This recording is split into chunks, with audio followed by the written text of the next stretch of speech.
This is InGoal Radio, the podcast, chatting about goaltenders, what they're doing during the pause, and about some speculation coming out of the pause, what may happen during some of these matchups that we'll see going into the Stanley Cup playoffs, the play-in round. I'm Darren Millard, along with David Hutchison, the co-founder of InGoal Magazine, and Kevin Woodley. We have a contest in the process of wrapping up, our CCM Access Goalie Customizer. 1,400 entries have been received, and our celebrity judges are in the process of sorting through those and whittling down their favorites. And we have a winner that will be announced in the coming days. Also want to get to what's happening on the website. Devin McConnell, a 4-part series is coming up. We'll get to that news, and Mackenzie Blackwood, and a little bit of a glove, a trapper. Do we still call it a trapper? I go to my old school teammate, David Hutchison. Is it okay if I still call it a trapper? Well, why are you asking me? I can't get mask and helmet right, so I don't know what That's I can call a it. good point. Yeah. I was just going to pipe in and say that he's not allowed to answer. He surrendered his vote when he called the mask a helmet.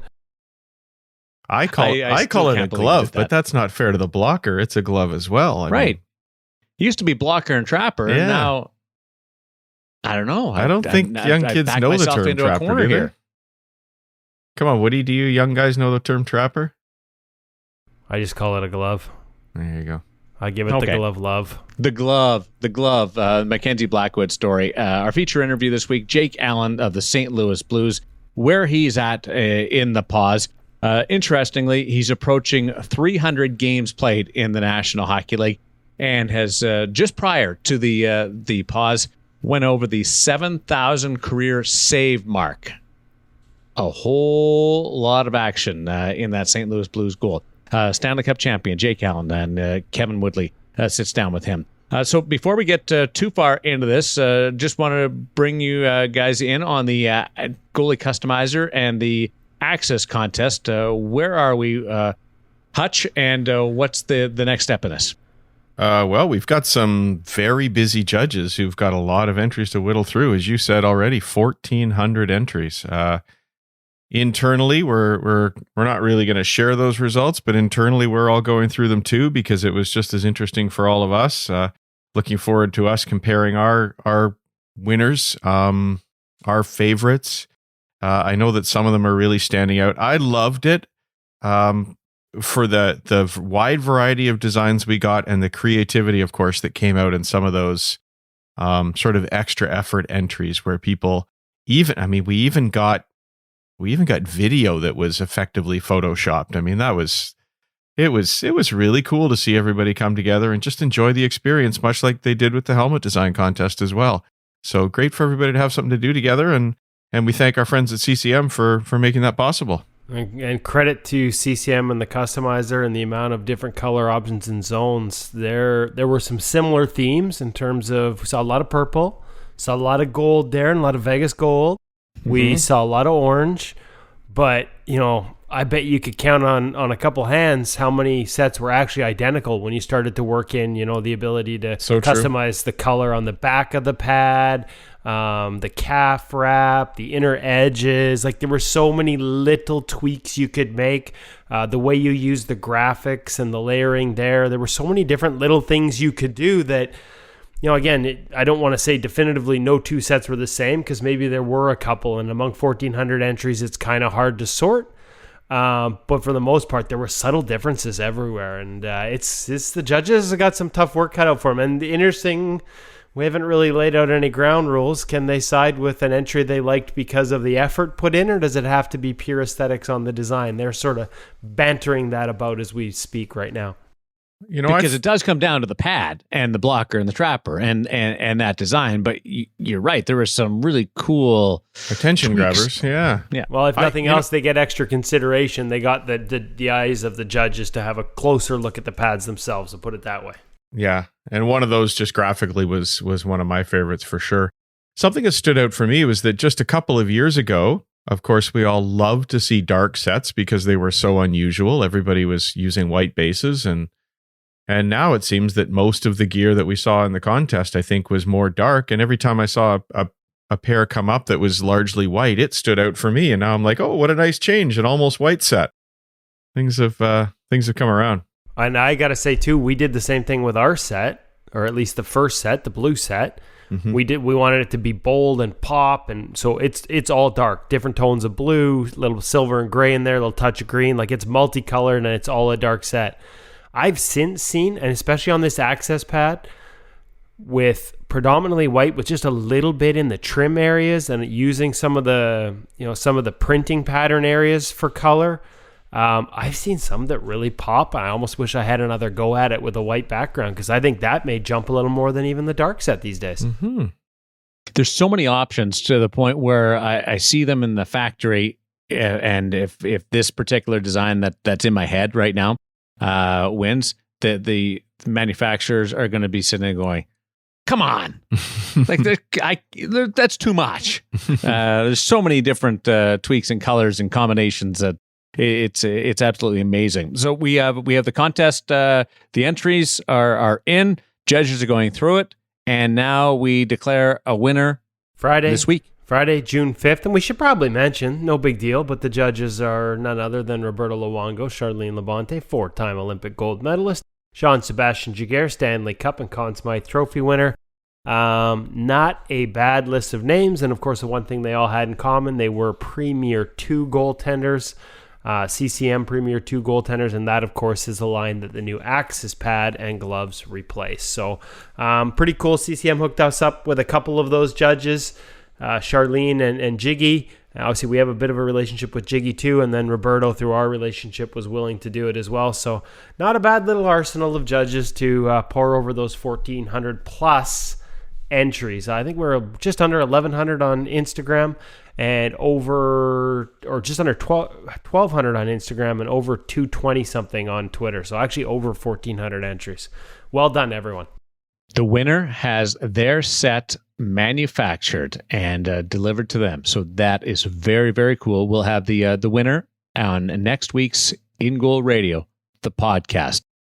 Some site news before we get to some potential jockeying for position and crease time in the play-in round of the National Hockey League and that 24-team tournament that will set up our traditional 16-team event in the Stanley Cup playoffs.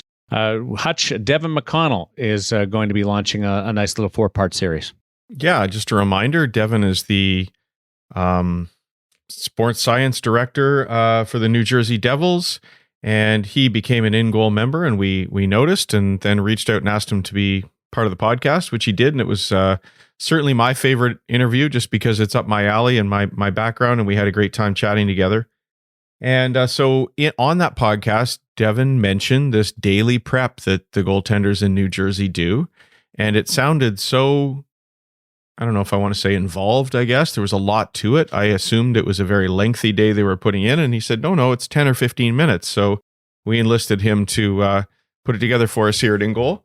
And we're rolling that out as a 4-part series. There's 4 different videos as he shows us the pieces. And we got the first one out on Friday, which is some stuff that people are already fairly familiar with. Foam rolling and some stretching. However, each of them has a little bit of a twist, I think, that makes it well worth sitting through and looking at the details. And then we've got another part coming out this Friday. I'll just sort of leave that for now. The first piece does roll out what each of those 4 parts are, but we'll get the next one up on Friday. I'm really enjoying it. One of the things that I love that he talks about, and it's not till actually the 4th part, is just how you deal with the busy NHL schedule. And it's so hard to, you can't do an hour and a half of strength training every day because of all the travel and all the games. So they take this approach he calls micro dosing of training. And I actually think it's fantastic advice for all of us in frankly everything we do. Instead of worrying about getting it perfect, instead of worrying about doing absolutely everything, let's just take those few steps every day, because over time, over a season, they add up and make a big change. So really, really enjoying the series. It's been great to have Devin become a friend of InGoal. You had Woody at foam rolling. We always have Woody at foam rolling. Well, we lost him. He's counting his foam rollers now. How many do you have? How many of those things do you have? Oh, this is embarrassing. Can't believe you put me on the spot like that. We do every week. More than one? Yeah. One that vibrates, one that doesn't. More than one in each room? No, I mean, no, that's not, no, I live in a decent sized home with multiple rooms, but in terms of my actual spaces, yeah, probably I have. There may or may not be five. There are five different. He ran out of fingers, Darren. He ran out of fingers. Okay, so I have. So I have one of the big, like softer foam blue ones that was one of our original ones that we bought, and I still have that. It's in the corner of the office, so you guys. Well, yeah, because you they wear out, so I'm sure that's why you had to get another one. No. I bought the small travel roller. For taking on the road, which is a little harder PVC plastic, and as you get a little more into it, you can dig in a little deeper. And it comes with the travel roller was great because it came with the 3 small balls. And if you've done Maria's workouts and her, her mobility, some of the myofascial release stuff involves rolling that ball underneath the bottom of your foot. So the travel roller was great because it came with balls inside of the roller, and it was great for on the road. And then I bought one that vibrated, the Hyper Ice vibrating roller. And so that's 3, and you still need the travel roller because the vibrating one doesn't really go on the planes anymore. The new rules with lithium ion, and it's pretty bulky. And then I bought the Hyper Ice Sphere, and then I bought the Hyper Ice Sphere Mini. So I have the big ball and the little ball that vibrate. And Darren is just losing it right now, trying to wrap his mind around the idiocy of Kevin having 5 different rollers, 3 of which vibrate. Hey, we all have a thing, right? We all have a thing. Yours just happens to be foam rolling. Yeah, what can I say? It's I like to foam roll. If you're gonna have a habit, it's not a bad one. No, at least it's healthy. Some people have FOMO. I have foam roll. Devin's part of the New Jersey Devils organization, and we segued. There's a interesting piece up on the site right now. Woody, just involving Mackenzie Blackwood and his travels and adventure and journey with a trapper. Yeah, no, he touched on this. Now, of course, if people were listening to his right to the very end of his very fascinating interview on the podcast, he talked about the glove a couple of weeks ago. But we had actually already done video with him about the glove and had this conversation a couple different times over the years. So I felt it was time to roll it out. And as some of the other accounts have since noted on social media, Goalie Gear Nerd and the Goal Net, one of their most DM'd questions over the past season is, why is Mackenzie Blackwood wearing a Jonas Enroth glove? And so we got into that in an article. He explained a bit of it in the podcast. We dug a little deeper in the article, shared some video of him walking us through his preferences for gloves in the Devils locker room during a visit last season. So long story short, the Enroth thing is, he decided to switch to a certain model. The first time he went on the ice in the summer, and as we remember Mackenzie saying, he's a guy that likes to take his time off first and values that. And when he got back on the ice, he wore it for the first time, hated it. And let's be honest, after a couple months off, we probably hate a lot of things about our game and our gear. Threw it in the bag, never took it out again. Went the whole summer wearing the Corey Schneider model that he'd worn the year before. Got to the end of the summer, ran into a day where the Schneider model was so wet he couldn't put it on anymore. Reached into his bag, found the Jonas Enroth glove, and was like, damn, this is actually pretty good. So he ordered the model, the 580 break from CCM, except Jonas had a single T in his 580, and Mackenzie decided to order a double. So he gets into camp, he's using the Enroth glove. He, in the meantime, picked up a Bobrovsky 580 with a single T, and he used that only for practice while waiting for the quote-unquote Blackwood model to arrive. Well, it arrived with the double T, and guess what? As we've documented, and this is his fault for not reading InGoal reviews, as we've documented, the way the glove closes will change. The feel of the glove will change between a single T and a double T quite often. He put on the double T 580 and, in his words, hated it. So he had to reorder again and continued to wear the Enroth glove until he finally got a 580 CCM glove with a single T and the word Blackwood stitched into it. As Corey Schneider said before he wore that for the first time the year before, it's like the hen leaving the nest. Finally not in a Schneider glove last year, and this year finally not in an Enroth glove. So one of those funny little behind-the-scenes stories that we thought we'd bring to our listeners in detail. And like I said, if you're an InGoal member, make sure you go check it out online. I may have just given away the majority of the plot, but Mackenzie walks us through video, and there's some subtle differences in the quote-unquote Corey Schneider break 580 and the way it's stitched up and the way it feels on your hand, according to him. And we've had some other verification there. But also, Mackenzie has a special strap on his skates. A strap, not a lace, a strap on his skates that he has custom built to help cinch them up more around the ankle. Let's not give that whole one away. I'm not going to give it away. You got to be an InGoal Premium member and go check it out there. Not just check it out, but we actually have a video and explanation from Mr. Blackwood himself. Layman question from the audience. What causes the glove to close so differently between a single T and a double T? I wouldn't say it closes so differently, but let's be honest, these guys have their feeling is pretty precise. Any difference is kind of noticeable. But obviously you're sort of spreading out where that break line is in the pocket itself, right? With a single T, it's a very thin, and with a double T, you're sort of broadening it out, and it just changes the feeling of that closure. It's not going to... the way it sits, the way the pocket closes, how rounded the pocket stays. I mean, we've seen a lot of those single Ts where that pocket, as it gets broken in, sort of like bulges at the back and then it's kind of flat out till the end. So it's subtle, but especially right out of the box, at that level, it's noticeable. We've commented on our reviews. Hey, Hutch, how actually one of the big things about the last 590 for CCM was sort of dialing in the feel of the double T so that it would feel more like their 590 did in a single T. And we might even have a bit more to say that when we roll out the Axis review as well, because we're looking at the 590 Axis as well. Giddy up. Henrik Lundqvist was in the sort of the no man's land when the pause occurred. A lot of speculation about his future. What would the next step be? Igor Shesterkin had taken over the number one job. Georgiev was also in the mix there. It was a 3-goalie situation with the New York Rangers. Now, as we prepare for the 24-team tournament to qualify the 16 clubs for the Stanley Cup playoffs, there is confirmation from the New York Rangers and President of Hockey Operations, John Davidson, that Henrik will get a shot to be the goaltender when the New York Rangers face the Carolina Hurricanes in that series. An opportunity for either Carolina or the Rangers to qualify for the 16-team Stanley Cup playoff tournament. Are we shocked at that, Woody? We're not shocked at it for a couple of reasons. One, he's the king. He's Henrik Lundqvist.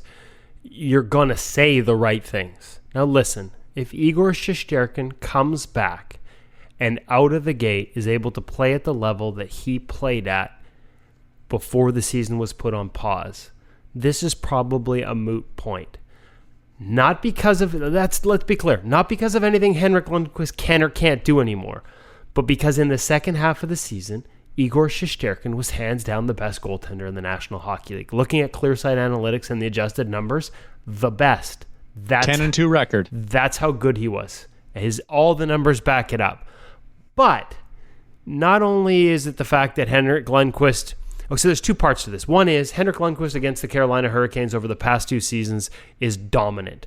3-0 this season with a .947 save percentage, 2-1 last season with a .964. That is 5-1 with a .955 save percentage over the past 2 seasons against the Carolina Hurricanes. I think that in any situation, that type of dominance against one team, that recently would earn you not the benefit of the doubt, but at least a shot. But the other part of this narrative that drives me a little bonkers and that I think needs to sort of be called out here is, and I heard a lot of this around the trade deadline when his name was bandied about, and I heard people say Henrik Lundqvist is done, and he's 38 years old now, and yeah, he's got a career worst season when you look at the raw numbers, .905. Like I think that's where his save percentage. That's the worst of his career because his career has been freaking remarkable. Until they went to a 3-goalie system, so until the end of December, Henrik Lundqvist's adjusted numbers were top 7 in the entire National Hockey League. He had saved almost 10 goals against based on shot quality. The names that are around him at the end of December in terms of how good he'd been, the only guys above him, Jarro Halak barely, Connor Hellebuck, Jacob Markstrom, Robin Lehner while he was still in Chicago and dominating. Again, we're talking the first 3 months of the season, and Jordan Binnington. He was 6th in the league. Adjusted save percentage, he was 7th in similar company, right there with Robin Lehner and Jordan Binnington. As a matter of fact, he was 3rd behind those two, 4th behind those two in Jarl Halak in the NHL. I get all that. He can play. He can still play. How do you decide who's going to start game 1? Based on practice? Or is it going to be like the Olympics we often see where one guy gets one start, one guy gets another start, and then we decide after that? Because we got the 2 exhibition games, right? I mean, it's a totally unknown situation. Some have been skating, as Lundqvist probably has over in Sweden. We know he has. Some have not been skating. Some will have used the time well, some won't. I think this is absolutely unknown territory, and I bet you those first couple of games are going to tell a lot for a number of teams. Yeah, it's going to be a short leash whoever goes in. But let's be honest, and any type of exhibition game will be important. But if you can't get a sense, at least a sense, of whether your goaltender's ready or not through practice and scrimmages and whatever else you're going to do over those 3 weeks, like I would argue that the goalie coach is going to have a pretty good idea. And based on history, the goalie coach will. But how many times have we documented how bad practices can be for goalies? So depending on how that practice time is used, it may not be easy to find that out. Yeah, I would think and hope I would at least hope that Ben Waller has enough say in that organization to have a voice in that. Fair enough. And I do think that in terms of practice, they're going to very much measure what the goalies who are going to play face, and that's why you're seeing, this whole concept of unlimited goalies is because there are definitely going to be guys in camp that are particularly just target practice shot fodder while the goalies get their game on. It's going to be fascinating to see if everybody's healthy and on top of their game, where that decision-making process comes from. Can I just say again that Henrik Lundqvist is not done? I know I took 5 minutes to say it before, maybe 10 minutes, and ran through a whole bunch of numbers. One more point. Henrik Lundqvist is not freaking done. That's all I got to say about that. In the unlimited world of podcasting, I had to stop you. I had to jump in there. Hey, I'm kind of proud that you had to stop me while discussing one of the greatest goaltenders of all time, as opposed to my foam rollers or the label on my hat. Well, you're right. This but time. I do. I agree with you. If everything's equal, I go with Hank, and then that's your fallback is Shesterkin. And I guess my point is, if Shesterkin is Shesterkin like he was, then this isn't an argument. But I'm just saying, the people that I just see too many who have dismissed Lundqvist completely based on his raw numbers when everything was said and done. And to me, in the first 3 months of the season, he was still Henrik Lundqvist, and that's the point. And you take great offense to that. I do. I am personally offended. Unless I'm misjudging, unless I'm like not hearing you right. It sounds like you're great offended. Deeply. Okay. Jake Allen, goaltender with the St. Louis Blues, a great friend of InGoal Radio, the podcast, InGoal Magazine, on the show this week. Just a little bit of a tee up before we introduce today's feature interview on InGoal Radio, the podcast, Woody. What can I say about Jake other than I think we talk about this in the interview itself? Every time I talk to him, I learn something new about the position. Whether it's, we had the first story about how he and David Alexander's goalie coach in St. Louis set out a plan where he would actually go out and imitate Tuukka Rask before the Stanley Cup Finals, like where he watched video of his mannerisms, how he, not just his mannerisms, but how he moved. There's some uniqueness to the way Tuukka moves about the crease, a lot of reverse C-cut, backing into movement, and how Jake went out with David and mimicked Tuukka and created videos so that the shooters would be able to not just hear concepts of how to score on this goaltender, but be able to visualize how it looked differently compared to what they're used to facing, or how a typical goaltender might move and how they could take advantage of it. That was one of my favorite conversations with him. It's not in this interview, but this just, every time I talk to him, I learn something new. The ball machine, the little lightning bolt skills that we ended up finding, and a lot of goaltenders ended up buying during this pause so that they could stay sharp at home and work on their eye-hand coordination. Well, Jake Allen was the first guy to tell us about that. Every time he comes to Vancouver, I look forward to it because I always learn something about the position, and we talk about it again coming up, not to tease it too much, but this year he came in the season was a full, just 1 month old exactly. He'd played 3 times in a month. His numbers were terrible. Like they were like mid 800s. But he felt good about his game and felt like every piece was in the right place. I think he went the next month. He was never below 900. He ended up with a 927 at the end of the season. Like from that point on, it was just, to me, it was remarkable to be in that room, almost tiptoeing a little bit because of the start he'd had.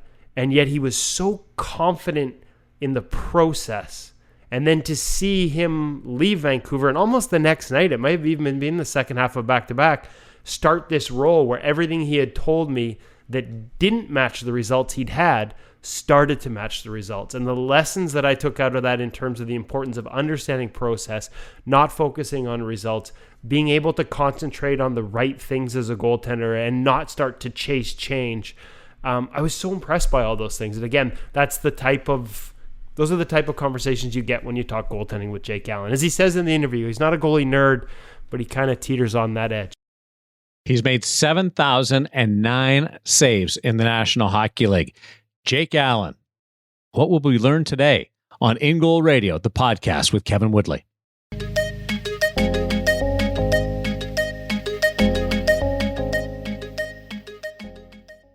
And I guess the first question, Jake, it's a question that everybody's asking of, I guess, all players, goaltenders especially.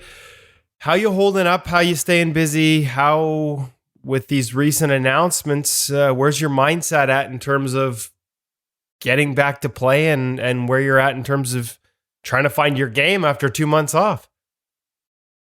Yeah, I'm probably like, I don't know, I couldn't put a number on percentage, but probably 90% of the goalies in the league haven't touched the ice. A few back over in Europe have. And as the NHL is implementing phase 2, and, it got pushed back today till June 22nd. And so it's a little bit longer that we'll be off the ice, but I'm still in New Brunswick here. So I'm hoping that there's going to be some ice. They've loosened up the restrictions here in the province. So I'm hoping that they're going to be putting a sheet of ice in here soon. So be able to give me access to that. But yeah, just trying to stay mentally, relaxed and fresh.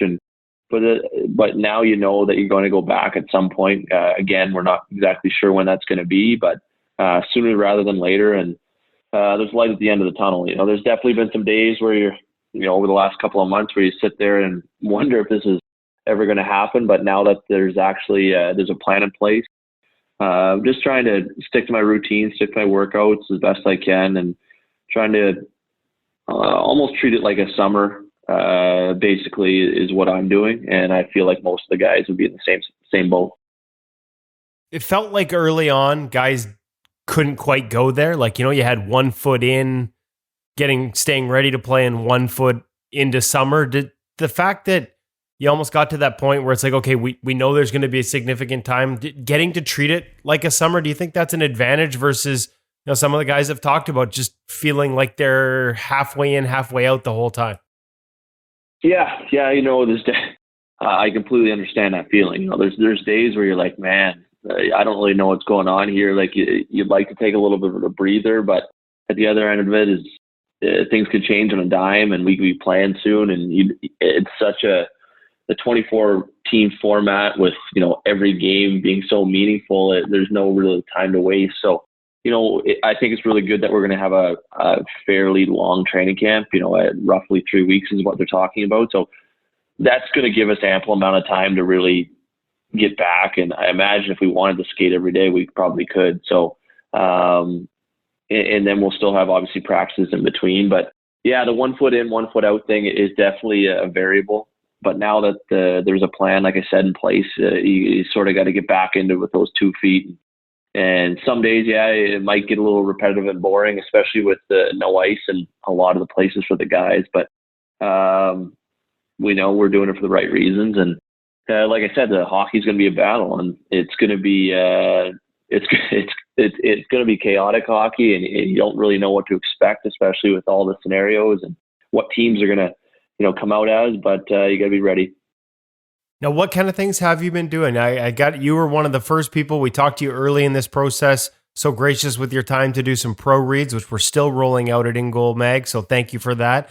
But you had mentioned at the end of that conversation, you talked about having the ball machine, the little lightning bolt skills. And I don't know if you saw, but we talked to Alfie Michaud a few weeks later, and he's been using that at University of Maine as a training tool. A lot of goalies have since adopted it since we wrote that story.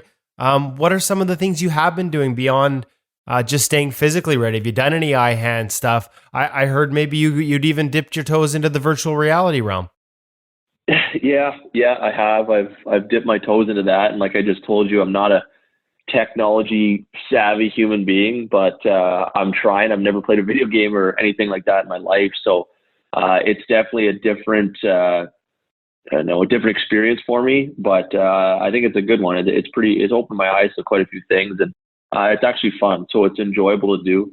But yeah, I have the lightning bolt, the skills machine, and fortunate for me, I have artificial ice here as well in my detached garage where I have my gym. So I had a little buddy who hooked me up with a new net every summer who, when they take out ice at certain arenas, they'll bring me a net. And so I have had a net and artificial ice, and I shoot a lot of pucks. I always have, and stick handling, just those things, trying to emulate as many things that you do in practice or games into your summer as possible. I know working out, agility, all that stuff, but you're trying to look for resources that you can add into your game right now, and anything you can keep you related to that a little bit is crucial. And I have rollerblades as well. I put rollerblades on a few times, but the artificial ice is a little bit better. No, as a guy who's worked on the artificial ice before, because we've got a lot of goalies asking questions about it, and like you said, hopefully we're going to see ice back in rinks soon. Here in BC, they've opened up some of the private rinks to small group sessions, one-on-ones, training like that. But not everybody's able to access that. And we do have a lot of people that are looking for alternative. They're looking at slide boards. They're looking at artificial ice. As a goalie who's used it in the past, where are some of the differences? Is there anything you can tell us in terms of, maybe do's and don'ts for training on it, things that you think it helps with, and things that you would be wary of, trying to do on artificial ice, maybe even could build bad habits once you transfer to real ice? Is there anything you've found over the years that works sort of best practices on artificial ice? Yeah, no, for sure. I agree with that. I've skated on a few different types of artificial ice. Some are actually better than others, but, I'm just going to go off with the one that I have here. And it's basically what I've been doing is very simple movements. Because I feel like if you make a drill too complicated on artificial ice, it sort of gets unrealistic. I find sometimes artificial ice, depending on your skates, your sharpness, you might not be able to push and catch really quickly like you can on the ice.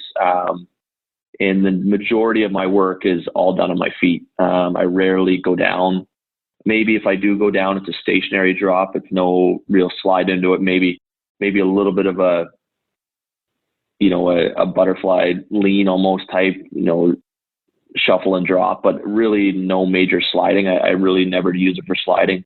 So yeah, it's basically a one push to two push drill patterns, which I use because then, you're going slow. I really don't like going fast because then again, it's not as true as the ice obviously is. And for me, it's just very simple mechanical things that sort of get the feel of your feet and the gear and things like that back, which is the biggest thing for me right now. And I've used it ever since I was, young kid training at different facilities and things like that. And then it's definitely gotten better. But at this stage of my career, I think it's just very simple movements that it's sort of just the feel of the gear and the feel of your stance and the proper mechanics.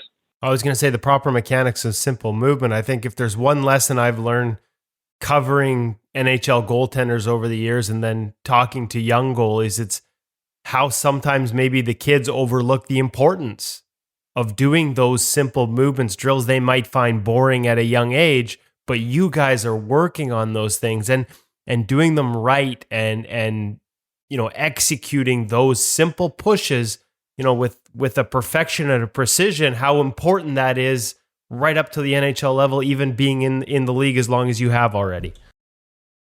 Yeah, no, I definitely agree. I think to be honest, most of if you ask the NHL goalies around my age or a little bit older, we've all probably went backwards a bit on our drills. When you're a kid, you start off with the basic mechanics, then you develop technique and speed, and then you sort of get all over the place and you're doing all these crazy drills. And then as you get older and you do this for a living and you get to understand the goaltending position more and more and more and about yourself, it sort of tends to go backwards a little bit. And, for me, especially, I think 80% of my drills are very simplistic. If you watch me from afar, you'd be like, oh, this seems very boring, or it should be a little bit more harder than this. But I think that really helps my game. It keeps me under control, keeps my mechanics right. And I sort of just let the rest, all the things that you've learned over your career and your life and your athleticism take control after that. But yeah, you're definitely right. I think for us NHL guys, those mechanics, those simplicity, the movements, and just slowing it down a little bit definitely pays dividends in the end. Okay, now I got to ask a little more. I need a little more detail on the virtual reality. Are you using the Neuro Trainer, or if it's okay to ask in terms of brand, like what's that been like to dive in for you? I'm not sure how much, whether you've used online visual tools in terms of vision training before. I talked to a wide range of guys. Some of the younger guys have grown up with this. Other guys have never seen it before.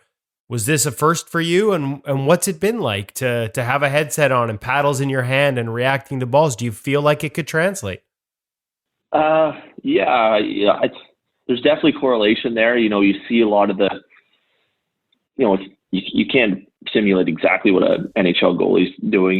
These things are all variables that you think you can implement in your game and your life somehow. But for me, it was just an experience. I said, look, I'll give this a whirl. And, I've been pretty impressed with it. My eyes have been open quite a bit. Usually I didn't really know what to expect going in. And yeah, there's probably some 10-year-old kids that could kick my butt in these things at the beginning. But just because I've never really played a video game before in my life. So it just took me a little bit to get the feel, the timing down. But, you do see the improvements. You see your scores, and you go back and you do testing again every couple of weeks. And so it's cool to see the improvement. So you know that you're making strides in it. And, that's really the only comparison I can put it to right now, because I haven't been able to get on the ice. So it's definitely a cool tool to have. And you're right. A lot of people I've heard of or talked to have used them in the past, and especially younger kids coming up. And it's a pretty neat tool.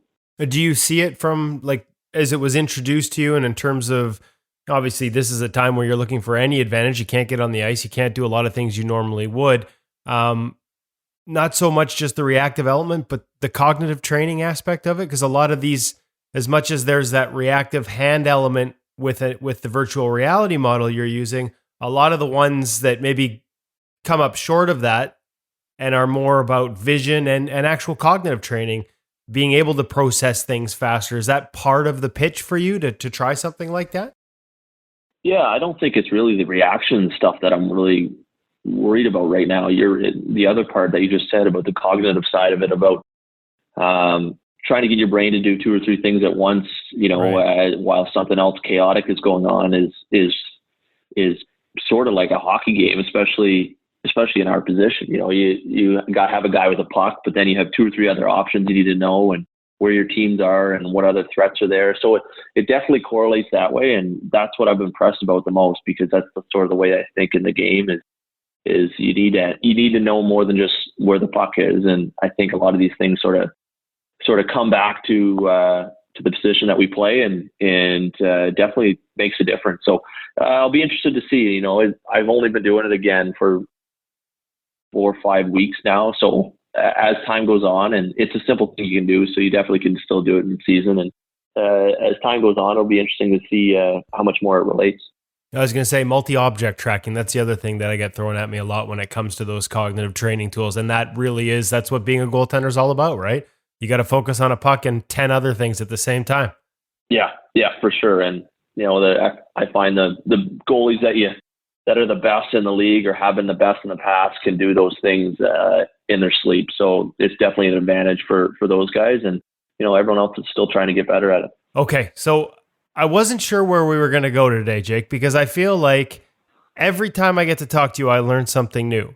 The problem is you're always so gracious with your time. The only negative is I feel like we've had all these conversations already. So I worry I'm going to miss the best ones, because not all our listeners have gotten to hear them. So I wanted to we're 15 minutes in, but where does you have this passion for the position?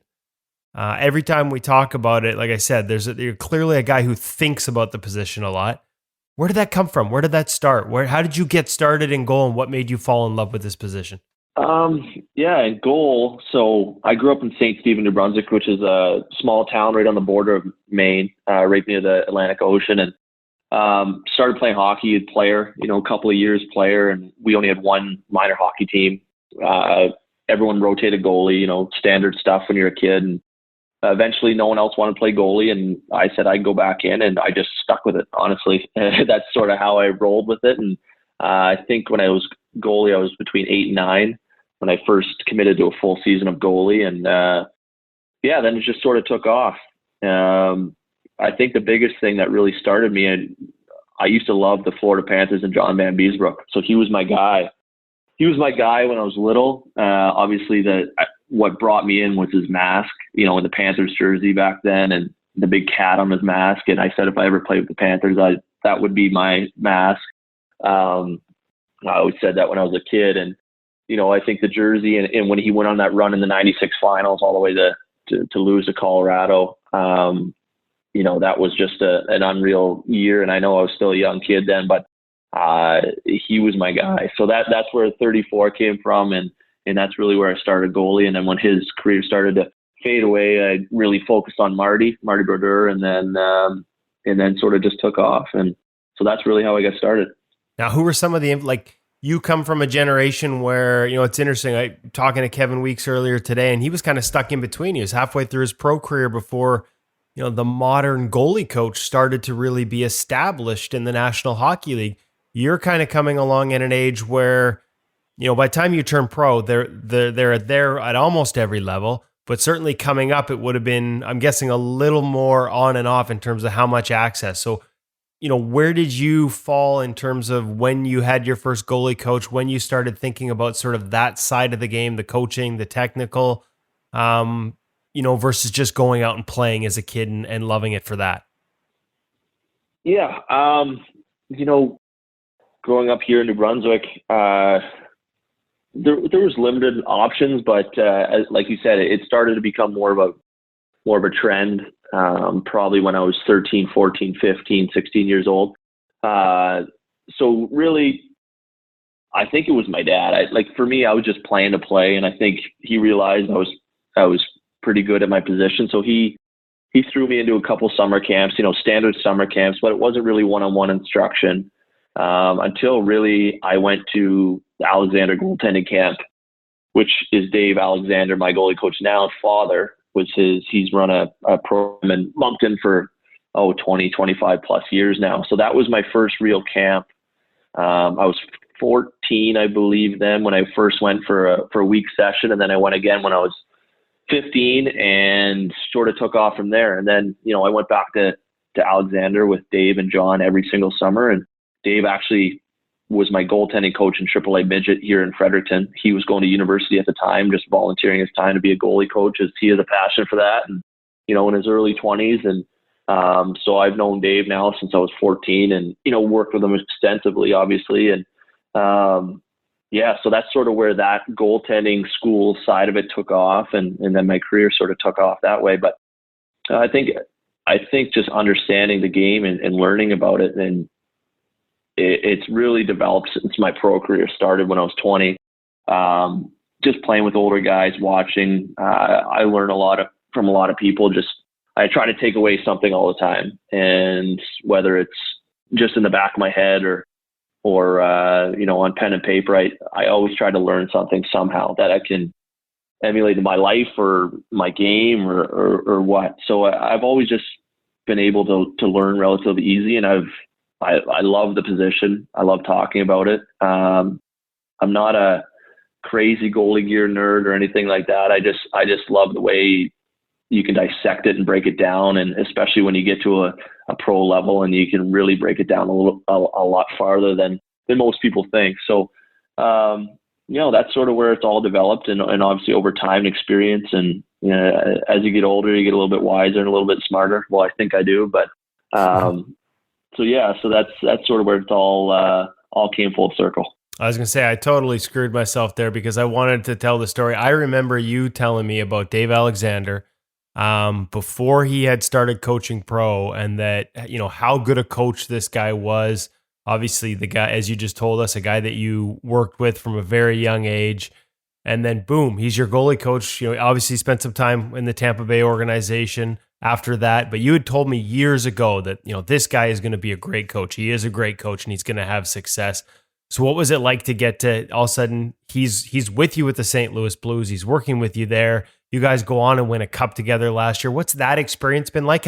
Was there ever any point where, having, your guy, quote unquote, for lack of a better term, a guy that you had a relationship with coming into your NHL team, was there ever any point where you worried about that, about how people would maybe look at it within your own team, or has it just been positive the whole way through? Yeah, I've never had to worry about it, and I don't think Dave has either. Obviously me and Dave have the relationship, and I was fortunate that the timing worked out, that I was still here and, still a Blue, and the position was available, and it all just worked out. It was great, and he's deserving of the position. Whether I was here or not, he would have got the job. And, there's no, to be honest, not a lot of guys on the team probably even know. Like, they know we live or from close to, each other back in New Brunswick, but the boys love Dave so much that it wouldn't bother them at all. He's their buddy. He works his tail off as a goalie coach, but everyone loves him around the team. So it's been good that way. But no, it's really ironic how this whole thing's worked out and how the Stanley Cup is on there as well. And it's pretty cool to see and to say that two guys from Little New Brunswick that have been goalie coaches, or he's been my goalie coach technically since I was 14 years old, if meet back in the NHL, come full circle and win a cup. So, it's pretty special, no question. And he's one of a kind of this craft, and he's always ahead of the game. So, he's a young goalie coach, and he'll be in the league for as long as he wants, I would imagine. And, he's always thinking outside the box, and he's finding ways to get ahead and always be ahead. So, his goalies, for the most part, I would imagine for the rest of his NHL career will be pretty good. I was gonna say, I just wish that like the betting sites would take odds on things like futures for goalie coaches, because I'll never forget how adamant you were that this guy was going to coach in the league and how good he was. And sure enough, your instincts there and obviously your experience there has been proven correct, because one of the truly good ones. What was that run like?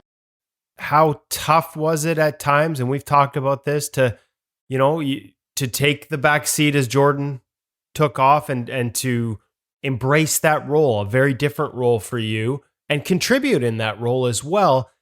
Is there advice you can give to other kids? Because it's not necessarily, and other goalies even going up through pro, because it is a different role.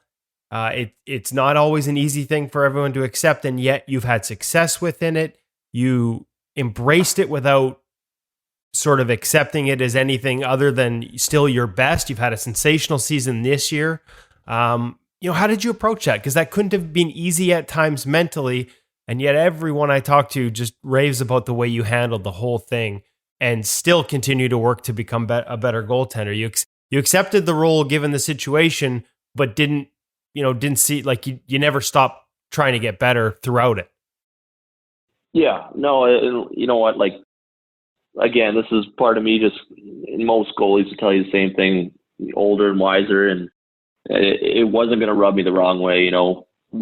Things weren't going great for us as a group, and, it just was one of those times, and I could tell right off the bat, like, you're a goalie when you see another goalie come in, and just his first few games, I realized that, he was going to run. He was going to take this and run, it was great. He was unbelievable, and there was no goalie better in the league from that point on, the day he started till the day that it ended. And he's very deserving of everything he's gotten. And, I realized that. I said, look, this is my job to, help him become the best goalie he could be. And I still remember when he first got called up, and I knew he was playing that game in Philly, and I said, here's your chance. And, in a good way, I said, here's your chance, make the most of it. And that's all I said. And he went out and made the most of it and made his mark. And, So for me, it was really it was pretty simple. I just said, look, play your best, simplify your game and go from there. And you know what, I just try to take it day by day and still try to have some confidence in yourself and in the boys. And, we had such a good group of guys, and we knew we had something special there. And it just brewed and brewed and brewed over time. And honestly, so did my game. I thought I had a great second half that year. And it all just sort of came full circle. And when we won, and looking back on it, it was pretty amazing. But it's funny because all this time now, you have so much time to think, and you're sitting around and, whatever the date it is, the 28th of May, or, you think back and you see things on your phone or your computer like, oh man, Stanley Cup finals or this time last year, this game. So it brings back so many memories.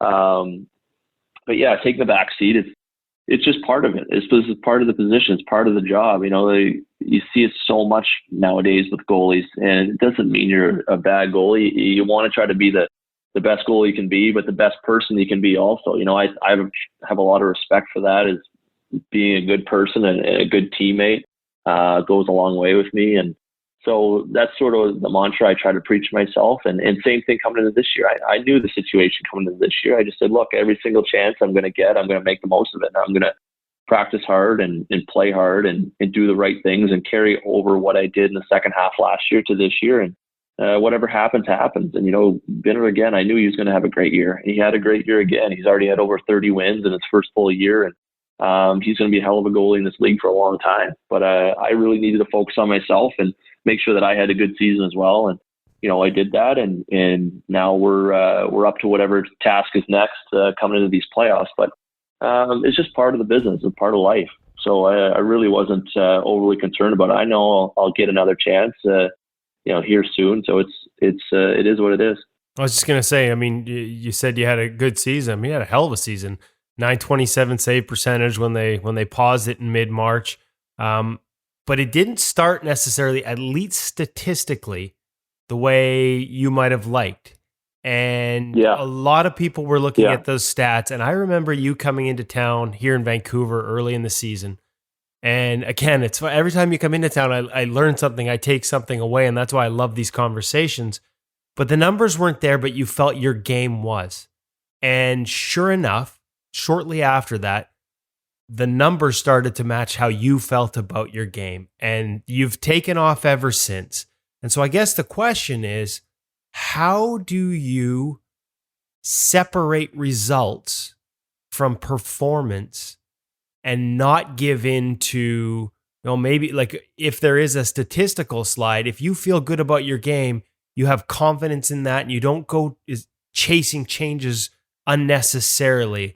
Like, what advice would you give to young goaltenders, again, whether it's in junior or pro or even down to lower levels, that, just because maybe short-term results aren't there, if you believe in the process, like you clearly did back in October, and you've been proven right, just to stick with that and not always chase change for change's sake? Yeah, no, you're right. And it is tough. It's tough at times. And there's definitely times I've been guilty of going the wrong way with it in my career. And ever since I put on the pads, but as you've gotten older and you understand things a bit more, for me, my mindset going into the year was win every day internally. So whether we lose the game, it's a practice and you're in the gym, whatever it is, internal wins for me was the key. And I think I played 2 games prior to seeing you, maybe. I'm not exactly sure. I can't remember. And I remember I felt really good out of both those games. The numbers weren't great. The shot totals weren't great. And it was a high scoring games, but I was like, you know what? We won a couple of games and it's just, I knew my game was there. I just said, just keep going with it. Like, don't change a thing. And that's sort of what I carried over from the second half of the season before. I was trying to win internally for myself, being a little bit selfish, but if you're selfish as a goalie at times, it's going to reflect positively on your team. So those are things that I needed to learn over. It's taken me a long time to learn it, but because I'm not a selfish person at all. But if you can be selfish in your position, it will benefit your team later on. And that's sort of my mindset. It was win every single day, win internally, game in, game out, practice in, practice out, and the results would take care of itself. And, I never strayed from it all year. And, at the end, obviously the season's over now, but yeah, it sort of proved itself. Yeah, no, there were only 3 games before, and like I said, so totally small sample size, and yet it was a full month almost of the season. So I think a lot of guys would have let that eat at them a little bit, not playing much, not having the results, and yet I was so struck by your confidence in how you were playing, and so then to see it turn into results so quickly after having that conversation, it really struck home with me, and I knew it probably would with a lot of young goaltenders who, faced with a similar situation, would probably start to chase change. And so when you talk about winning these different things internally, is there anything you can give us and give some of the young goaltenders in terms of what a win is in your mind? Like whether it's a practice situation or a workout, how you categorize them or benchmarks you set so that you can say at the end of each day, okay, I won this day internally. Yeah. Everyone would have a different mindset around it. Some guys would do numbers. I'm not a numbers guy. I didn't even look at my numbers until I think 2 weeks ago when someone sent them to me. I was just going to say, or in early November when some reporter in Vancouver brought them up. Yeah. No, but for me, it's a feeling. It's because I know what I need to do every day, day in, day out. The work ethic thing, it doesn't really account in this situation for me. If you don't have the work ethic, generally none of this would even matter. But right, it's more of a feeling for me. It's knowing that you either come out of a game or a practice and you did everything positively could to either get better or get your job done right, and in the right mentality, in a positive, relaxed manner. But there's a lot of little things that add up for me, but every person could take it differently. And that's sort of the way I approach it. I keep it very simple. If we lose a game 3-2 or 4-2, and I look myself in the mirror after every single game and realize that, I did my job the best I could that game or properly, then, I can keep my head up and pack my bags and move on and focus on the next one. If I didn't, then we got to address a couple of things. But I found there's very few games or days this year that ever happened. And I think if you can keep those days and those games to a very minimal throughout a season, everything will come together and add up. And relatively speaking, you individually should have a good year. And once you're, again, like I said, if you're a little bit selfish as a goaltender individually, that will benefit your team at the end of the day. And it's taken me a long time to really learn that. Some people take it the wrong way, but it really, if you really look at it, all the greats, from, the 60s all up through, it's probably the same mentality that most of those guys have had. Well, you talk about that, yourself, and yet the role asks you to sort of sacrifice yourself sometimes. Be that guy who's out late in drills that frankly suck for goaltenders. How were you able to embrace some of those roles and some of those asks? And how do you, or can you, find positives within them? Because I think this is another thing that a lot of young goalies struggle with, and it can be tempting. I think even as a reporter, I've written these stories where guys talk about how practice they don't think about the goalies. They just leave us out there and, it's no good. And, it's not going to do me any good. And yet talking to guys, that have succeeded, part of it is in finding ways to get something out of those drills rather than just, throwing your arms up in the air and saying, I wish they'd think of us goalies every once in a while and do what we need.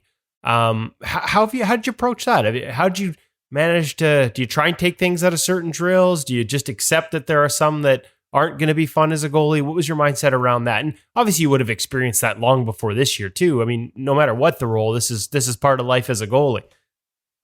Yeah, exactly. And like you just said, it doesn't really matter. Unfortunately for the younger kids coming up, this is going to be the same way for your whole hockey career and things will never change. So that's just part of it. There's a lot of times, and that's the position we stuck with. Trust me, that every goalie in the league, I'm sure, would have the same thing. There's days where you do not want to get in the net for those drills, but again, it's part of the gig and you got to sacrifice yourself, and you got to have fun with it too, especially when when you're having a grueling schedule, a long season, you're practicing lots, the guys get frustrated too. And it's a little bit of a break for them as well. So I'm just, at this point, you stay with it, but at the same time you enjoy it, you have fun with it. And then when your drills come, you really focus and hone in on your drills. But I think the thing for me that a lot of guys take out of it, or what I do anyway, some of these crazy drills that are unrealistic for goaltenders, or, it's, you try to battle for at least, a shot or two, do the right things, but then you got to take things out of it. A lot of the drills are scoring drills for forwards, right? So I think that's where I learn a lot of things about guys shooting pucks in weird positions, or tendencies of guys, or lefty or righty, like on certain shots, certain angles where generally the most of these shots are going on this side, because of the way the puck is or way the guy's shooting. Like, those are the things that I think you need to take out of those drills, even though they're not goalie favorable. You might get dinged in the face a few times, but so I think those are the things that over time that I've really realized. And if they score, they score. It is what it is. But you really take those minor details, because it's a lot of players in short time and space are, go on, body memory and whatever's easiest. And a lot of, if you really sit back and watch it and realize, the lefties are all shooting glove side, the righties are all shooting blocker side in this drill. Like, generally speaking, that's sort of things that emulate into a game as well. It doesn't matter if they're your own team or not. It's just the nature of the position. So it's little things like that you can try to take away from those crazy drills. And again, you got to have fun with it. You got to be loose, and you got to, keep the boys happy and keep them with a smile on their face, and just try to enjoy it as much as you can, even though there's days where you don't want to do it, but you realize that it's for the benefit of everyone involved. And there could be value in the battle. I remember, obviously, a former playing partner of yours, Carter Hutton, saying the same thing. Like, if every drill we did was quote unquote goalie school drill where we knew where the final shot was coming for, we'd never learn how to battle. Yeah, exactly. And, Hutz is a prime example. He is a competitor, a battler, and, that's his game. That's the way he is and always has been, and why he's had success. So, yeah, no question. You got to find a way to take something out of it. You got to go in with the right mindset is the first thing. You can't go in there with your lip pouted down, and you got to go in there with the right mentality. And yeah, even if you can really focus and work on the drill for the first 5 or 6 reps and do it properly, and then realize after that, hey, this might go on for another 30 reps, but you got to be in there and enjoy it. But if you can get 5 or 6 solid reps out of some of these drills, then there you go. And then the last 20, bombs from the top of the circle or hash marks, just sort of let them be and keep a good smile on your face. Okay. You talked about influences growing up, and obviously Van Beesbrook and the Panthers, but then you shifted to Brodeur. So what's it like in 2014-15 when all of a sudden Marty Brodeur is there, and then after that he's part of the organization? A guy who played, a style that was different, compared to where the game was going, butterfly style wise at the time. What lessons did you take away from getting an opportunity to be on the ice and then in the same organization as a guy like Marty Brodeur? Yeah, obviously that was an amazing experience for me. Not many people get to say that they've had that experience in life, and I'm very fortunate. And he's just a great guy, and such a humble guy. And I've seen him around a little bit in St. Louis, and so that was a great experience as a goalie coach and as a teammate for a little bit. Was pretty neat, and definitely a memory that I'll cherish forever. But yeah, he's just it was the end of his career, obviously, but I really don't believe it changed him at all. Rich Matthews is our equipment manager, and he was with Marty in Jersey for a long time when they went on the cup runs, and he described Marty as a goalie the exact same way I saw him in the dressing room, in playing and in just relaxed. He had that relaxed confidence about him that I try to instill in my game now. I used to be a little bit more tense, but now, I'm pretty relaxed before a game, but I have that relaxed confidence and just the way he approached the game. It was, I know, again, he accomplished everything he could ever accomplish as a goalie, but he still went out there and had a smile on his face, but battled and played hard and practiced hard. And, a lot of things that he preached as a goalie coach as well. And no question his game was different, but there's so many little things that you could take away from this game. And he really helped me have a really good, successful season. I think it was 2016-17 and into the playoffs, and a great playoffs. And, credit was a lot to that to him, just getting back to the details. Honestly, there's little things like keeping your stick on the ice a bit more when the puck's in the zone or the puck's coming at you a bit more. And just little things like that, eventually when you realize it's working, it's giving you confidence. Feeling is confidence for a lot of goalies. And I think that's a big thing he preaches well. He's like, if you can feel right in these situations, your confidence will come. And, it's so many little things about playing the puck, about little 10-foot passes, shovel passes and things like that just make the game easier. And his mind is on a different level than most from a goalie perspective when you really get to sit down and talk to him. And just so many little things that I take away from that, and pretty cool to be able to sit and watch him play games as well, especially at the end of his career.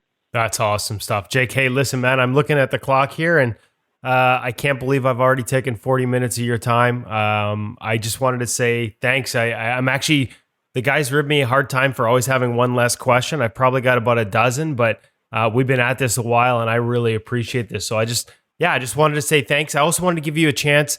I know the work you do. Darren Millard, our host, fellow Maritimer, has pointed me to the direction of some of the work you've done, obviously in Fredericton, and also for the victims of the shooting in Halifax. There are still some live auctions, I think, ongoing. So a chance to plug those, and we'll make sure we put those out on the social media channels through us. But, on behalf of Darren and everyone else in that calls the Maritimes home, a thank you for all the work you do in your community.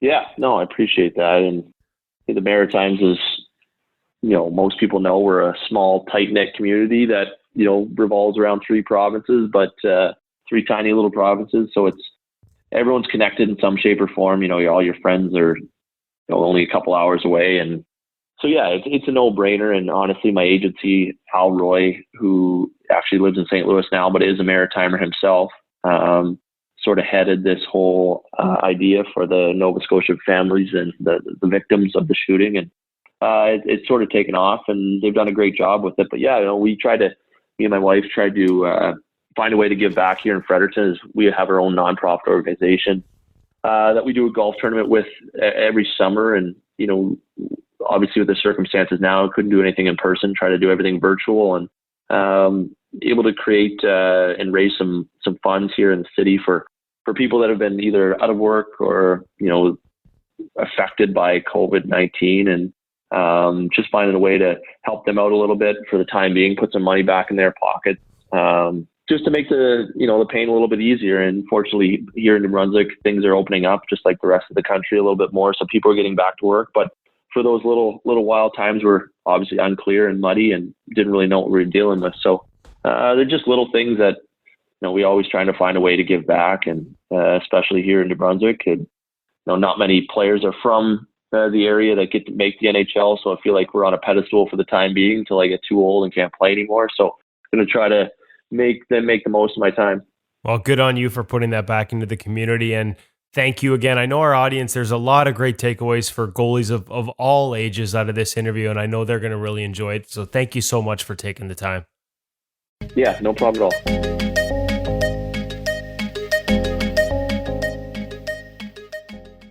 Jake Allen and Freddie Beach with Kevin Woodley. When I moved out east, and I learned that Fredericton is just Freddie Beach. Everybody calls it Freddie Beach. I didn't know when they said, I stopped on the way I was traveling through, and I stopped for the night at Freddie Beach. I'm like, well, where's Freddie Beach? I had no idea. It's Fredericton. I spent a couple summers there, and I didn't know that. Really? Yeah. What were you doing there? I was in the military. I was doing my infantry officers training in Gagetown, New Brunswick. Gagetown? Yeah. Yeah. I see that all the time when you drive by, and it's a fascinating part of the world. Yeah, I really enjoy it. Amazing part of the world. And Gagetown and Fredericton and Freddie Beach. Jake Allen, a lot going on there, and he gives the St. Louis Blues with Jordan Binnington a great tandem. And am I wrong? But are teams with tandems going to have a great, even more of a luxury coming out of this pause when we get back going? Or am I reading too much into that, Hutch? I guess it kind of depends. What do you think, Hutch? It's okay, Woody. You just Woody, you haven't had a chance to speak yet. I'm always just talking to him. Jump in. I'm going to go foam roll for a minute, you guys. I'll be right back. But there are teams that have the starter, and that's great. That is awesome in a traditional sense. But we have seen different goalies switch back and forth, different teams switch back and forth. But out of this pause where you don't really know, it's there. It is, yeah. I mean, more and more tandems have mattered in the playoffs, haven't they? And but gosh, I hate to take the cop out on this one, but as you say, we don't really know. What is this going to be like when they come together? This could be an intense time where having that second guy is important. This could be one guy's not rolling because of whatever has happened over the last couple months, and we got to have another one on a roll. I think there's a lot of things that could happen, and it's going to be a fascinating narrative no matter what it is, Woody. I think it makes for fascinating coaching decisions, especially in that first play-in series where it's a best of 5. Well, we're presuming it might be a best of 5 and maybe even a best of 5 first round, depending on when we get started and what the timelines look like. Going to be hard to, I know it's likely to be best of 7, but there had been some talk that wasn't finalized, and best of 5 is possible. Going to be harder to make that decision, like your leeway for that guy, especially if you're not comfortable that he's come back strong. I would say the one part that for sure is, it's an obvious benefit. I do think we're looking at an increased injury risk here early in this, given how much time they've been off and how quickly they're going to have to jump back in. And so obviously having a safety net could be valuable to a lot of teams if their number one guy gets nicked up early on. So maybe it's time to start rating the top tandems in the National Hockey League by way of I mean, with all due respect, Florida wouldn't qualify for that, but Pittsburgh with the emergence of Tristan Jarry, Vegas with Robin Lehner and Marc-Andre Fleury, Boston. It's there's some Dallas. Legitimate tandems out there. Dallas, yeah. St. Louis, we just had Jake Allen on, and I'm assuming when you talk about Florida not having a tandem, you're talking about Bob not pulling his weight because Chris Drieger's been killing it, who was just on the podcast. I know, but it's not there yet. I'm giving you a hard time. Small sample. Absolutely. Even, I mean, you could even go the argument, the Edmonton Oilers. Do we think of those guys as top level? No, but they've got 2 guys that can play in Mike Smith and Mikko Koskinen, and they clearly, the Rangers, Shesterkin and Lundqvist, as much as we talk about who will start, having both could be a nice thing. Arizona is a dark horse with Antti Ranta and Darcy Kemper. There are so many, and that's where I think we're seeing a lot of the games played splits change. It's not just because teams are recognizing that we need to rest guys in a normal regular season so we get the best out of them in the playoffs. It's because the drop-off between 1 and 2 just isn't what it used to be. For the most part, these guys can play, and you can find a second guy that can play, and you don't need to run your first guy into the ground because you're scared to death of starting the other one. And that wasn't always the case as recently as 15 years ago.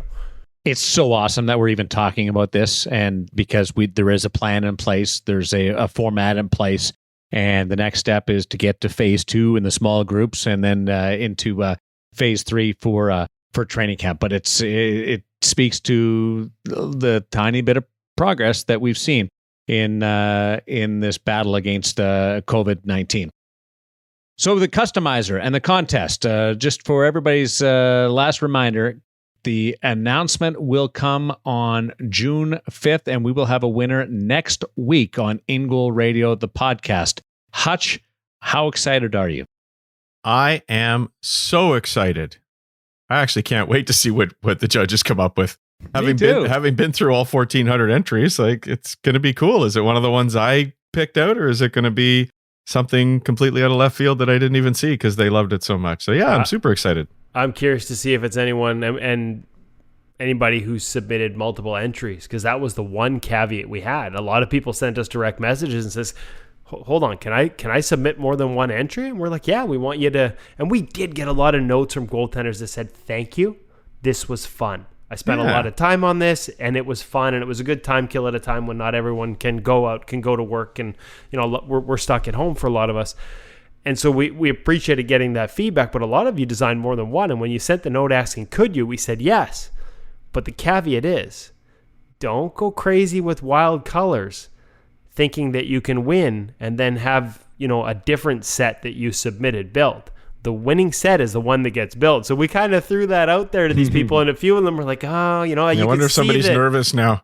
Yeah, a few of them maybe went a little, were thinking about it going a little crazy, and then maybe thought better of it because they realized that if you used all 26 color zones and all, every different color in each one that you could and created the craziest looking set, that's what you were getting.